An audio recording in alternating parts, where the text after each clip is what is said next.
In Ukraine's Sumy region, in early August 2025, local police officers crouch over the twisted wreckage of what appears to be another Russian Shahed drone.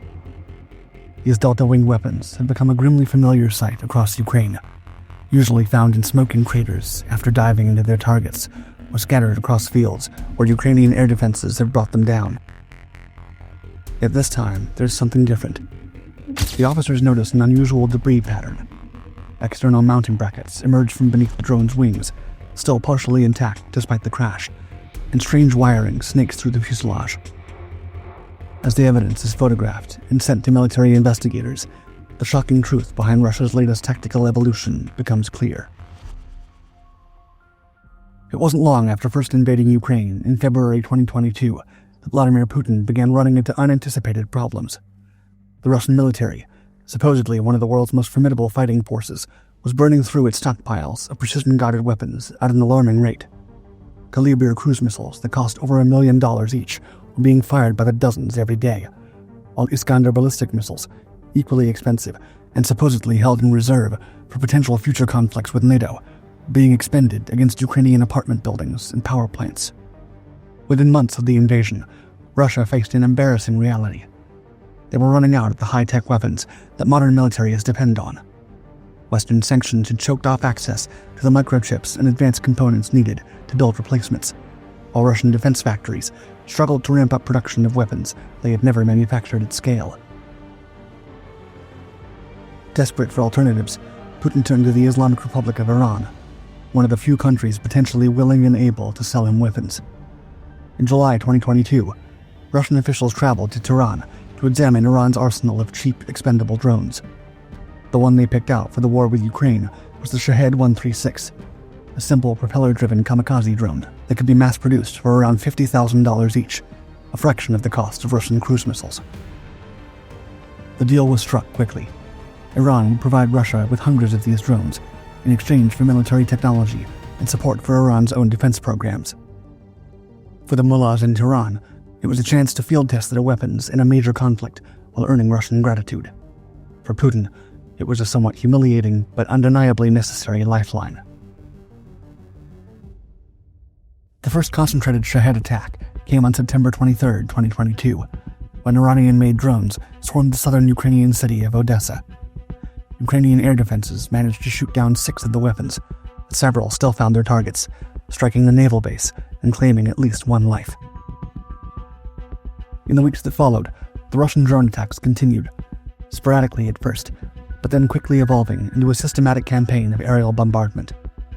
By the end of 2022, Putin was launching hundreds of Shaheds every week, overwhelming Ukrainian defenses and forcing civilians across the country to spend nights in bomb shelters, spreading terror throughout the population, with strikes on residential neighborhoods, as well as critical infrastructure. Ukraine responded by sending mobile fire teams to hunt the slow-moving drones with machine guns, while electronic warfare specialists worked tirelessly to jam their navigation systems. At the same time, Ukrainian engineers developed first-person view interceptor drones, modified racing quadcopters capable of ramming Shaheds out of the sky at a fraction of the cost of traditional air-to-surface missiles. Yet Moscow refused to be deterred, instead doubling down on its effort. By 2024, Russia had established its own Shahed production line in Tatarstan, churning out over 2,000 drones a month. Meanwhile, they continuously modified the design, adding tungsten ball warheads for more destructive fragmentation, installing 4G modems for real-time intelligence gathering, and starting to test jet-powered variants that could fly faster and higher than Ukraine's interceptors could reach. These upgrades allowed the Shahed drones to strike with increasingly devastating effectiveness. According to Ukrainian Air Force data, analyzed by the Financial Times between April and June 2025, the Shahed success rate climbed to approximately 15%, a dramatic 3-fold increase from the 5% they'd managed in the previous 3-month period. The mass Shahed attacks appear to be overwhelming Ukraine's air defenses, with the drone hit rate reaching its highest level since the invasion began. The escalation reached its peak on July 9, 2025, when Russia launched 728 Shaheds and decoy drones in a single night, the largest drone attack in military history. Ukrainian air defenses, now stretched to their limits, managed to intercept most of the swarm, but the scale of the assault was so massive it even forced NATO allies to take defensive action. Poland, with its border just 125 miles from the targeted city of Lutsk, scrambled its own and Allied aircraft to protect Polish airspace in the early morning hours, while the Polish armed forces placed their ground-based air defenses and radar systems on, quote, the highest state of readiness. This enormous attack demonstrated that Russia's domestic production lines were now fully operational, churning out drones at a scale that dwarfed their early reliance on Iranian imports. However, as Ukrainian defenders adapted with new tactics and better equipment, Russian engineers were already working on their next innovation, something that would take the drone war in an entirely new and more sinister direction. On August 5, 2025, what Moscow had been planning became clear. As photographs of unusual wreckage recovered from a field in the Sumy region were released by the Ukrainian National Police, that the twisted metal and strange cylindrical containers weren't from a typical Shahed kamikaze attack. They were remnants of something far more insidious: anti-tank mines.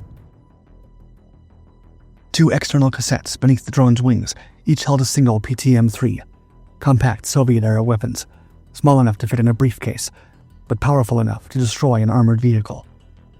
They'd been fitted with deployment mechanisms that could drop them anywhere along the drone's flight path, while a small explosive charge, clearly visible in the debris, was designed to eject each mine at the operator's command.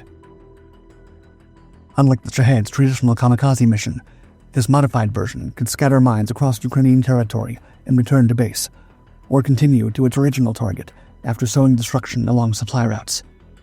The PTM-3 mines themselves were particularly nasty. Encased in plastic to avoid metal detectors, equipped with magnetic sensors that trigger when vehicles pass nearby, and designed to arm themselves automatically after just 60 seconds on the ground. Within days, Russian military channels were boasting about their new capability. Combat footage soon began to circulate, which showed the system in action: a Shahed drone flying low over a Ukrainian road, releasing its deadly cargo, then continuing onward as 2 Ukrainian military vehicles struck the freshly laid mines.